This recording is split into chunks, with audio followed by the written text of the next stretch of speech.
With their deep dark eyes and gray-skinned bodies, they are pop culture's most familiar aliens, and they are known as the Greys. But what do we know about these presumed extraterrestrials?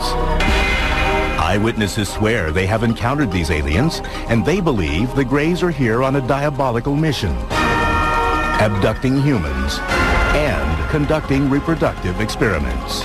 This is a very real phenomenon. Something is happening to these people. Who are they? Where are they from? And what do they want? Are they real? It's good to have an open mind, but not so open that your brains fall out. Next on UFO Files, the mystery of the Greys' agenda.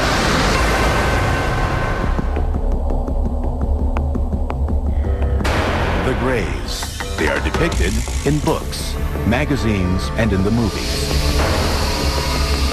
They are commonly described as being about 4 feet tall, with huge bald heads that sit on gray, frail, hairless bodies. These creatures have small noses, or no noses at all, slits for mouths, no ears or visible reproductive organs, and very distinctive eyes. They come to a point, not actually a point, but they just come up like almonds, big almonds. Almost a black, dark brown. They're dark. Those who maintain that extraterrestrials do exist often portray Greys as the bad guys of the alien world. The Greys, from what I know, are just like the worker bees. When they come and get you, they come and get you. They took time out of my life and replaced it either with a blank spot or with a scary memory.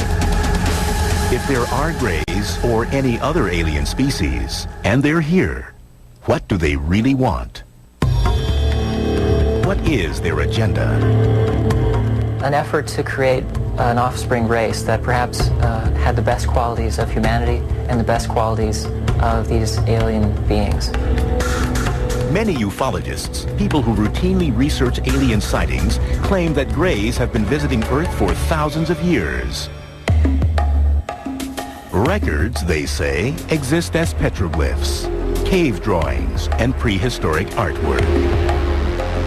All around the world, we have these stories of beings coming from the heavens to Earth, star beings, whether it be the Hopi Indians in North America, all these, South American cultures, the Mayans, the Aztecs. All around the world, there are these stories of gods visiting ancient man.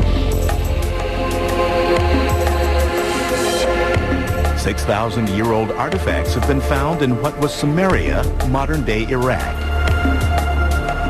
Interpreters of the carvings have said they depict servants or helpers of their gods. Many of the artifacts that they've left us resemble what we would call today a modern-day gray alien. Large bulbous head, large eyes, spindly limbs, very thin bodies.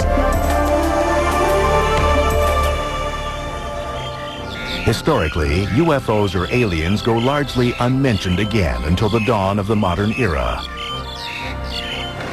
It is in the 20th century that the Greys' agenda begins to take shape.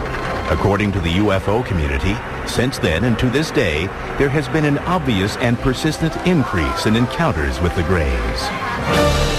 One of the most surprising claims made by some in the UFO community is that during World War II, Hitler and the Nazis were actually in collusion with the Greys.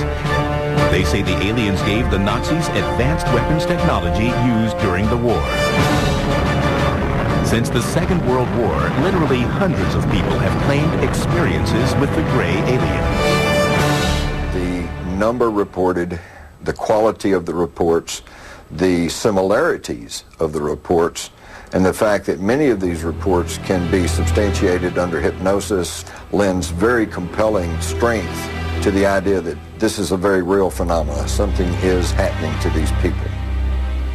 No official record for alien encounters or abductions exists. However, the National UFO Reporting Center in Seattle, Washington, keeps an unofficial tally of UFO sightings.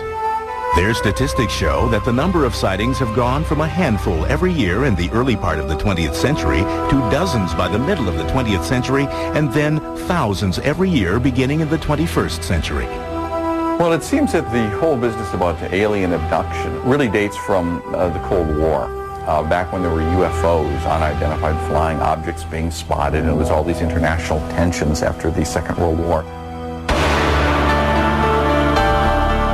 According to UFO believers, the Greys first made contact through the much-debated 1947 crash in the desert outside Roswell, New Mexico. The Roswell story is that a rancher named Mac Brazel came into Roswell and told a story to the newspaper about how he had found some strange debris. And from that incident, the Roswell incident, we've now got an elaborate story that many of the American public think is a story of flying saucer wreckage and perhaps little alien greys whose corpses were scattered about, some of whom may have survived alive and are hidden away at some secret facility. The official U.S. government position? A large spy balloon went down at Roswell, not an alien spaceship. It was part of a secret project designed to detect emissions from Soviet nuclear tests. Ufologists believe otherwise. The Roswell story has been debated by a lot of people. But one thing that we know is that something came down about 75 miles north of Roswell Army Airfield in the summer of 1947. This was investigated by the 509th Bomber Unit's Chief Intelligence Officer, who was Captain Jesse Marcel. We know that some of this debris was taken back to the Army Air Base. We know that Marcel and the Army Air Base commander, Colonel Blanchard, thought that this was material from a flying disc. And we know that they thought this because a press release went out immediately announcing that the U.S. Army recovered one of the infamous flying discs that was in the news at that time. In the years since the Roswell incident, advocates argue that all contact between the Greys and the government have been kept top secret, despite repeated official government denials that a UFO crashed in the New Mexico desert. The stories won't die. There are now more than 400 individuals on the public record who said, I was there, I picked up pieces, I saw pieces of wreckage, I saw the craft, I saw the bodies. So Roswell is simply a question of belief. Who do you choose to believe?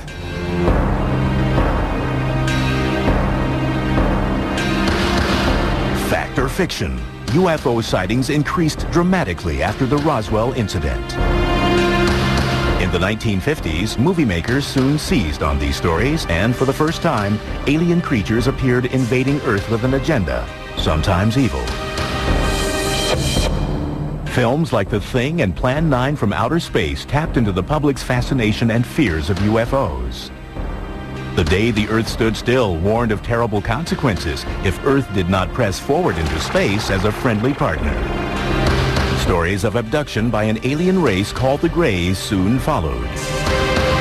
It was only really until the 1960s that people began to believe that they were actually being abducted themselves by beings from other planets. In 1961, a New Hampshire couple became the first people in history to officially report being abducted by the Greys. The Betty and Barney Hill story, of course, is one of the abduction experiences that kind of kicked off the whole abduction phenomenon.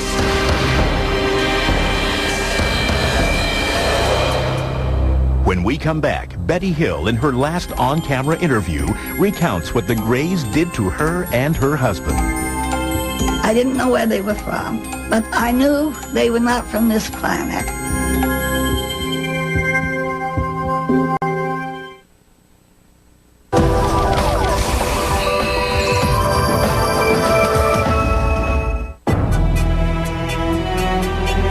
The case of Betty and Barney Hill remains the seminal alien abduction tale. It stands as the first ever recorded encounter with the Greys, the most popularly noted alien species said to visit the Earth. It allegedly occurred near Portsmouth, New Hampshire on September 19, 1961. To this day, skeptics cannot dispute every detail of the story. Believers see the Hills incident as the defining moment in gray history, when the nation and the world awoke to the troubling phenomenon of alien abduction. In her last on-camera interview, the late Betty Hill shared her experience.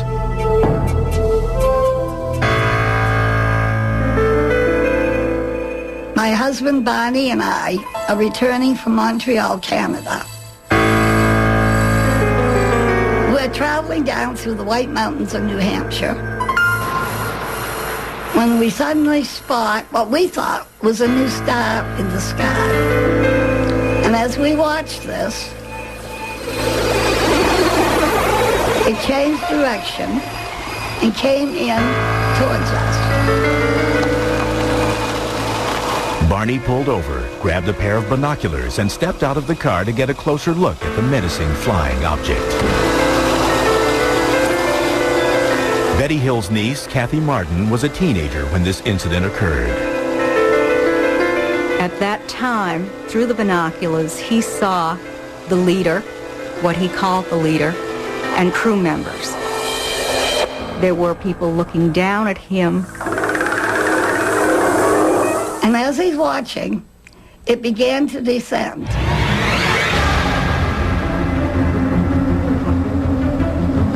And at this point, he became frightened, ran back to the car, yelling that they were trying to capture us.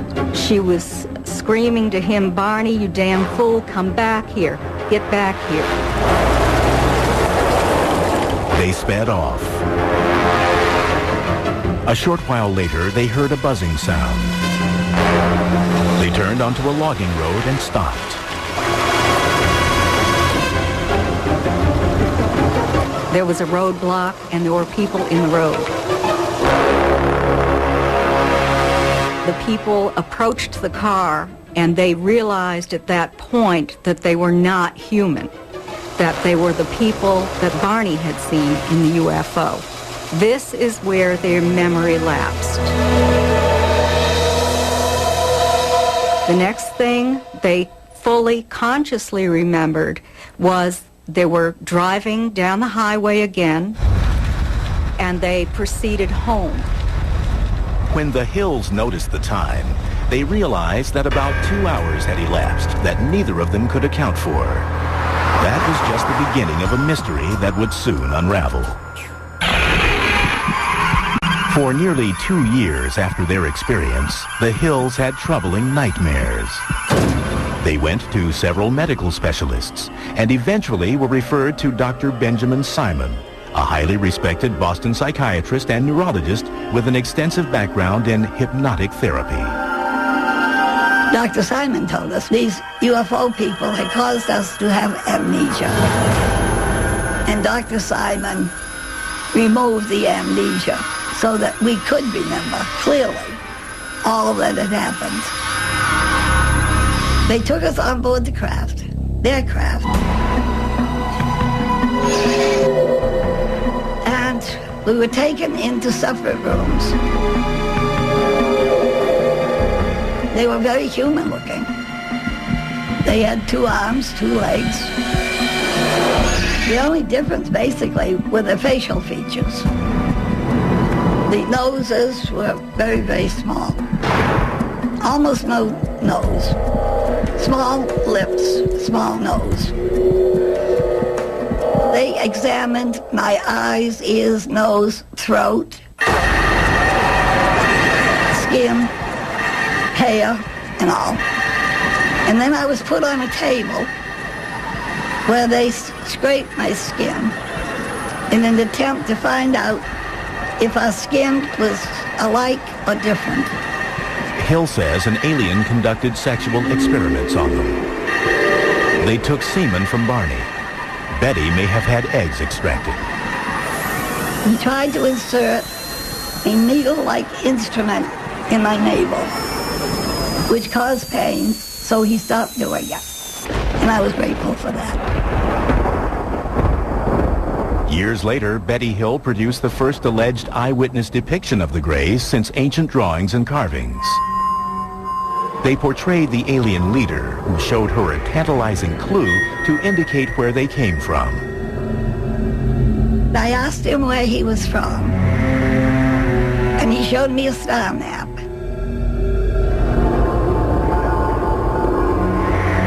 In a hypnotherapy session, a few years after her encounter, Betty drew a map of an alien star system.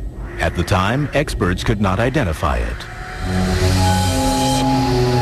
But then, in 1966, Marjorie Fish, an enterprising ufologist and amateur astronomer, became fascinated by Betty Hill's star map.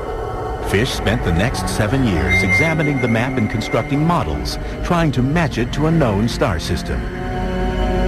It was only later, when a new star was discovered, that they found exactly what Betty had drawn on the star map. In 1973, after reviewing 23 star models, Marjorie Fish claimed to have found a fit. She declared that Betty Hill had drawn a star system some 40 light years from Earth, Zeta Reticuli. At the California Institute of Technology, Dr. Charles Beichman, one of the world's foremost astronomers, examined Zeta Reticuli. We have no way that to possibly travel that far. We don't know of any way for any solid vehicle to go that sort of a distance. But relatively speaking, within the scale of the galaxy, it's a very nearby star.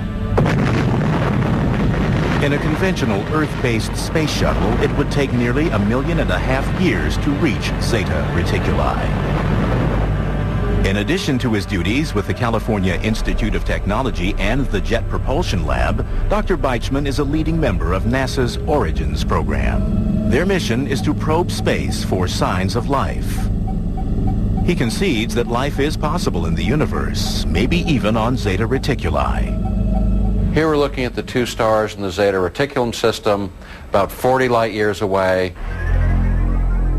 The binary stars could well have planets around stars like this. The system is old enough that, in fact, you could have a stable life having evolved on any habitable planets in those systems. Again, prospects good. What do we know today? Nothing. With just tantalizing evidence, but no definitive proof that the Greys actually come from Zeta Reticuli, Betty Hill's case continues to be hotly debated. However, skeptics and believers can agree that since that night in September 1961, hundreds of alien abductions have been reported. Just as a disease is contagious, so can an idea be contagious and spread from person to person. Did Betty Hill really meet aliens from Zeta Reticuli? Did they conduct reproductive experiments as part of an evil agenda? Are the people claiming to have been abducted reporting the truth? They're dreaming with their eyes open. So they have these hypnopompic, or upon awakening, hallucinations. That's the tactile sensations, the lights, the buzzing, and especially the sense of presence. So many times the debunkers try to explain abductions as people simply mimicking and repeating stories that have been passed around over the years. Well, here's some people who had nothing to go by. Nobody had ever reported this, and yet their abduction experience is remarkably similar to what we hear from people even to this very day.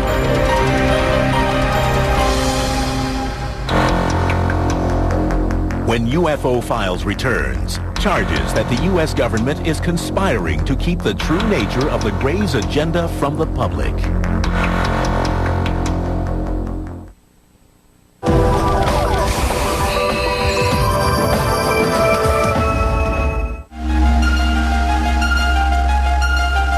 When the Betty and Barney Hill abduction story broke in the 1960s and was soon followed by many more, the general public became entranced with the idea that alien spaceships were visiting Earth and that extraterrestrials, known as the Greys, were abducting humans.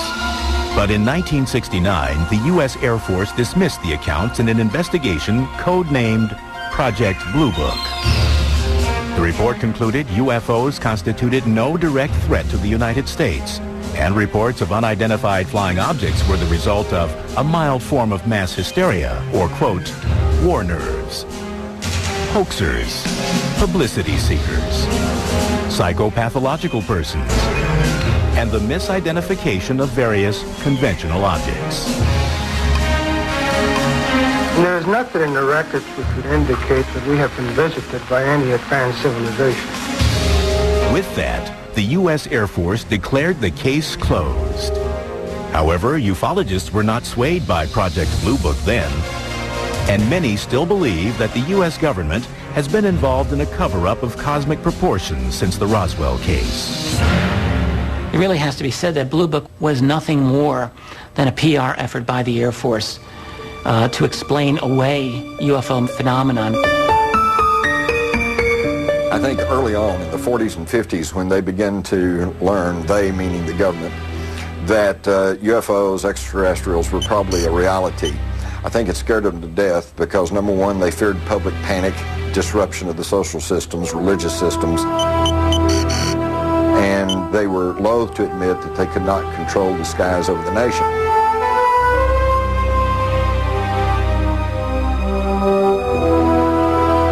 Try as the Air Force might to debunk UFOs again and again through the 50s and 60s, whoever's operating these UFOs didn't appear to read the Air Force reports because they kept showing up. Ufologists argue that Project Blue Book cannot account for a large number of cases. Out of 12,618 UFO reports, 701 remain unsolved. One of the most intriguing unsolved cases took place at Holloman Air Force Base, New Mexico in 1964. According to the story, an alien spaceship landed at the base. Several grays emerged and were greeted by U.S. military personnel. It later became the basis for the famous closing sequence in Steven Spielberg's Close Encounters of the Third Kind. This is absolutely, something we cannot confirm. However, it has to be said that a rumor of this came out immediately. An airman at Holloman Air Force Base who went into the town and started talking about this.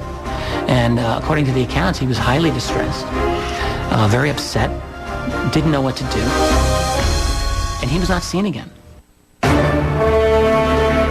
1984, two mysterious film canisters appeared, which would help perpetuate the claims of conspiracy theorists. Jamie Chandray in 1984 received this package in the mail, which was undeveloped film. There were two sets of undeveloped film. One was given to Bill Moore and one was given to Jamie. And he, in turn, released this to the world, and it was an 8-page memo signed by Harry Truman. Known as the Majestic 12 or MJ-12 documents, they suggested that on July 9, 1947, President Harry S. Truman appointed 12 high-ranking military and national security personnel and authorized them to conduct a covert mission, a top-secret research and development intelligence operation responsible directly and only to the President of the United States. The large number of documents that I've been able to accumulate very clearly show that we have a covert program to keep from the public the recovery of a large number of crashes that include the recovery of extraterrestrials. The Majestic 12 documents detail 4 types of spacecraft that the aliens use. They include disc, cigar, circular, and triangular shaped crafts. But most intriguingly of all, within the pages of the MJ-12 documents, there is, for the first time in history, acknowledgement of alien beings that are known as the Greys.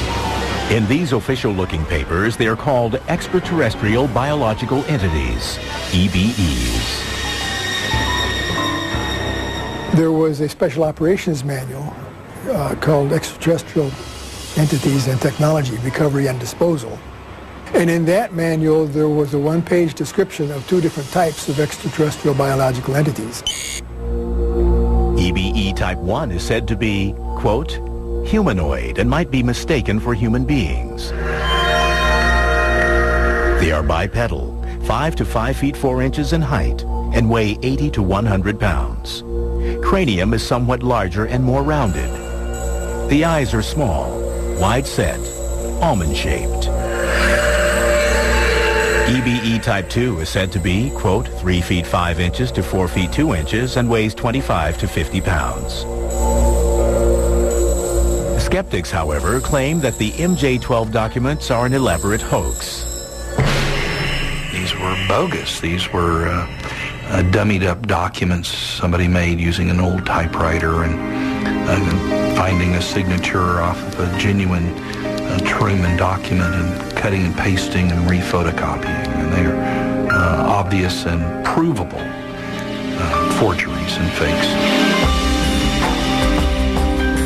If these are faked, it is what you call an inside job, and that is a government job. Someone who had access to information that was restricted at the very least. Even more mysterious papers emerged in the 1980s with riveting new details about the Greys. The Dulce papers, perhaps, were the most sensational. Released in 1987, they allege that the U.S. government is actually in collusion with the Greys in exchange for highly advanced technology. These unsubstantiated documents allege there is an underground facility somewhere in the New Mexico desert where the Greys are secretly enacting their evil agenda. They're using us for breeding because they have fertility problems. We don't know how they reproduce. We know they don't have genitals. Those who subscribe to this theory say the Greys abduct young, pregnant women. Then within the first 3 months, first trimester, the pregnancy spontaneously just terminates. There's no bleeding, there's no spontaneous abortion, there's no regular abortion, there's none of that, and all of a sudden, it stops.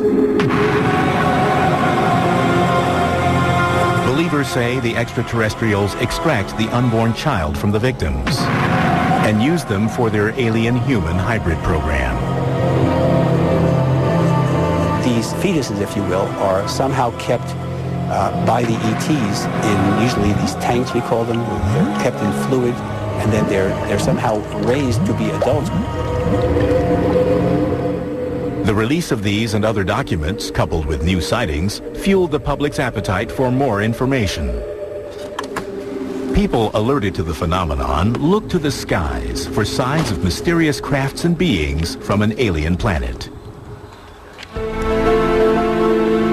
There's no question that the UFO research field really exploded during the 1980s. It's an amazing phenomenon. You have, for the first time, widespread discussion of abductions. At the same time, UFO phenomenon became a major part of U.S. popular culture, world popular culture at that time. It is very much debatable, but some say the term gray was first used in the 1980s to describe the extraterrestrials that are abducting humans and conducting reproductive experiments. The term itself, gray, used to describe these beings, seems to have become more common by the early and mid-1980s. I don't believe that it was common before that period of time. But do the Greys actually exist, or are they, in reality, a product of pop culture? The question arises, what happened, and to what extent does life imitate art or the reverse? It's hard to unsort some of this mess. It is my belief that there is a true core of reality to the UFO phenomenon. Ufologists insist that the Earth may be in the midst of a diabolical invasion of Greys. When we come back, we uncover the true horror of the Greys' agenda. They have an ongoing breeding program. I was about 8 weeks pregnant.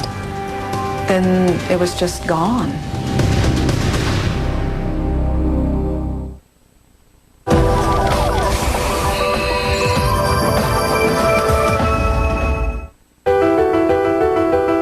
As the 21st century unfolds, the numbers of alleged gray alien abductions, according to members of the UFO community, are rising.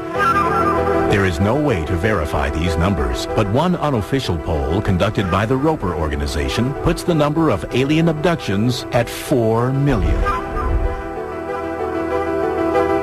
I think the problem a lot of people have with the Greys in general is that they don't believe in UFOs to start with.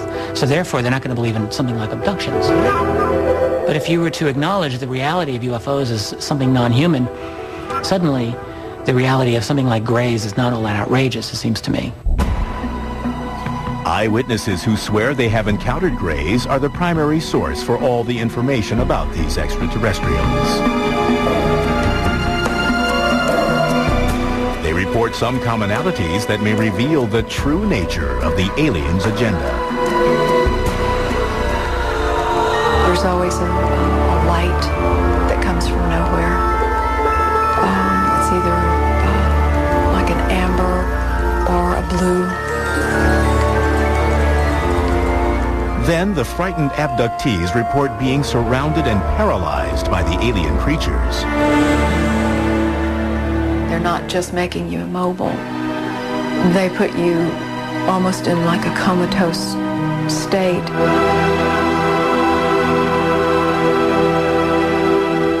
I've had occasions where I've been able to communicate with them to an extent which is a mixture of them speaking in a sense that seems to be telepathic. Some even claim the Greys will often whisk their human prize away into space. And you find yourself in, for lack of a better word, an alien environment where there's lots of light, everything is very... Poetic is almost the word to use to describe the environment because it feels very surreal. Abductees say that once on board, the Greys perform medical examinations, which some describe as being extremely painful. There were experiences which to me suggested that there was a biological, reproductive element of my experiences, and that's commonly widespread. So I'm not ashamed in reporting that. If the Greys are actually here, what's their real agenda? A lot of people think that they're coming to totally destroy us, and some people think that, and some people think that there are others coming to help us not be destroyed.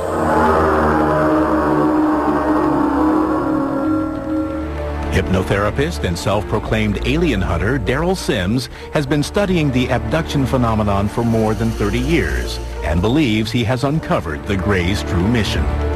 He specializes in recovering repressed traumatic memories from people who claim to have been abducted by aliens.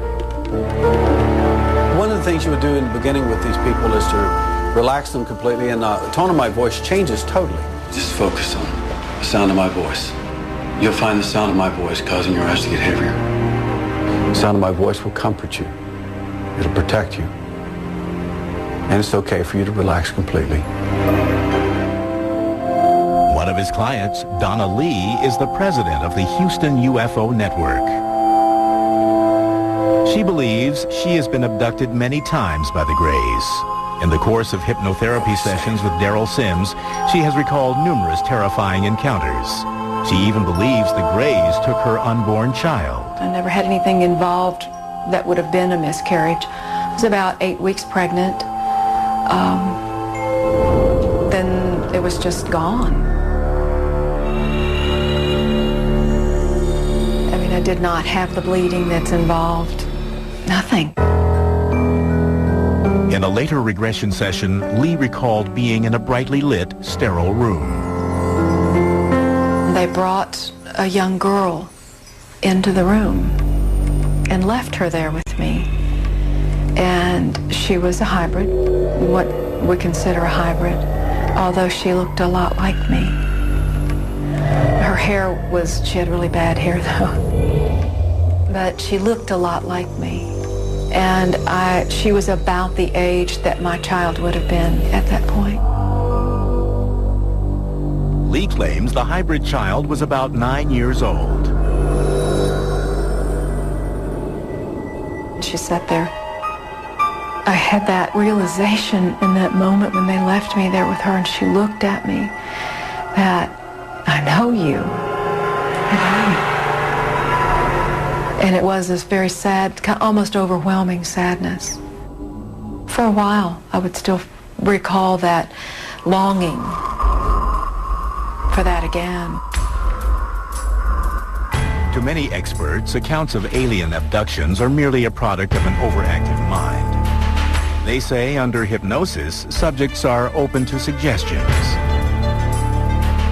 What happens under hypnosis is that people will generate imagery that they will often mistake for memories of things that actually happen rather than things that they're just producing.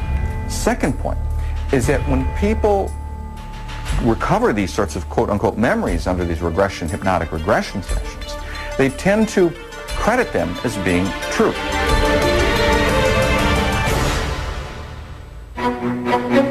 When we return, the results of a Harvard University study conducted by a team of psychologists surprises skeptics, angers believers, and sparks a controversial debate. To write them off as fantasy is a dire mistake.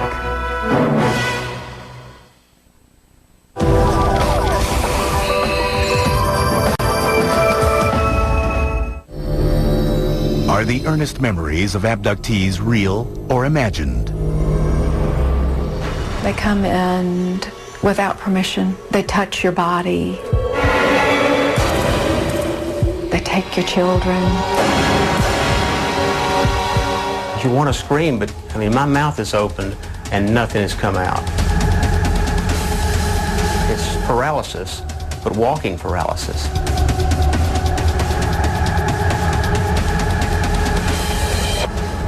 Do the Greys exist? And if so, are they on a devious mission?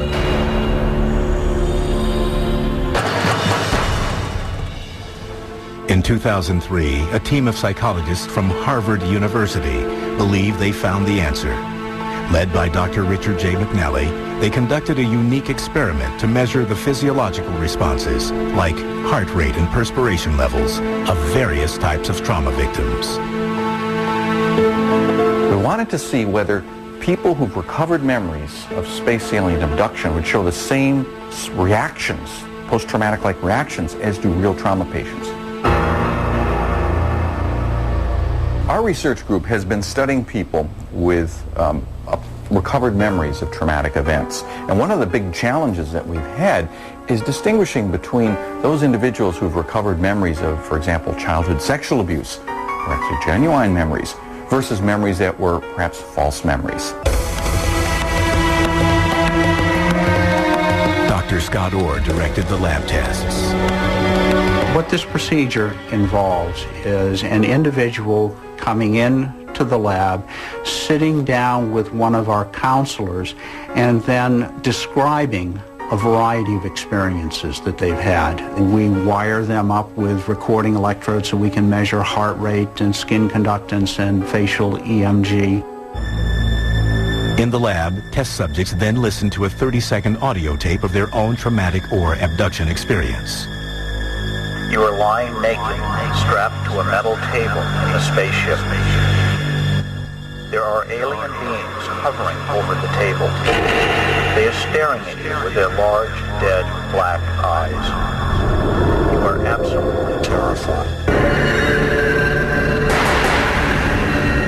Then they open their eyes and they make self-reports of emotional experiences that they had while imagining the scene. So we asked them to rate how much arousal they felt, how vivid the scene was for them, how in control they felt, how pleasant or unpleasant they felt, how much fear, how much sadness, a variety of different emotional experiences.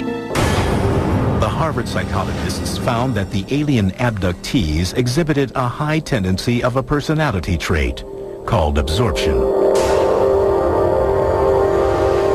Absorption is this ability to generate vivid imagery. When you go to the movie, you become moved by it emotionally. When you read a novel, it comes alive before your eyes. You become entranced by a sunset. You become lost in daydreaming and fantasy. They're especially high on this, and this is related to the ability to generate rich and realistic imagery. The study further concluded that in most cases, the abductees are not lying. They really genuinely believe that the alien narrative accounts for the experiences that they've had, that they're sincere.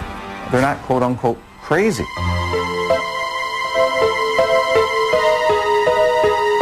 Now, these particular events are sleep paralysis episodes.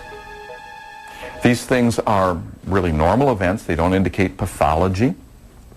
But what happens during rapid eye movement sleep, REM sleep, the stage of sleep when we do most of our dreaming, we're entirely paralyzed. When you combine all of these things together, you have yourself a space alien abductee. However, a former McNally test subject believes the Harvard study is fatally flawed. It might be that alien encounters do involve an altered state of consciousness, but to write them off as fantasy, I think, is a dire mistake, and that's where he goes wrong. I myself have had sleep paralysis. I know that the sensations are superficially similar to that of alien contact. Although there are similarities, it doesn't go far enough to account for it. But if Boucher and his fellow abductees are right, and the Greys really do exist, then they must come to Earth from somewhere. If not from Zeta Reticuli, then where? It's a 2,500-year-old question, goes back to the ancient Greeks who asked, is there life beyond the Earth? And now we're bringing the tools of 21st century science and technology to answer what simply is a very old question. There ought to be 1, 10, 100, or 1 million intelligent civilizations out there for us to be talking with. People who claim to have been abducted believe that intelligent alien life forms not only exist, but are already here. And they have crossed the cosmos with a purpose. I think the Greys' agenda is to make a better future for their children. I think it's that simple. And I think that part of that agenda entails also ensuring that humanity is also going to continue. I think it's a mutually beneficial agenda. Psychologists maintain, however, that the alien phenomenon is a product of overactive imaginations. The Greys, in my view, are in fact hypnopompic visual hallucinations that occur when people are arising out of a sleep paralysis episode. And their purpose for coming to Earth? They don't have one. They're hallucinations. It's good to have an open mind, but not so open that your brains fall out. Is the Greys' agenda real or imagined? Alien abduction? Fact or fiction? It's still a mystery, just like most abductions. They're never going to tell you why they're here, or who they are, or why they do what they do. Is it possible that ETs exist? I think they're here, and they've been here for a long time.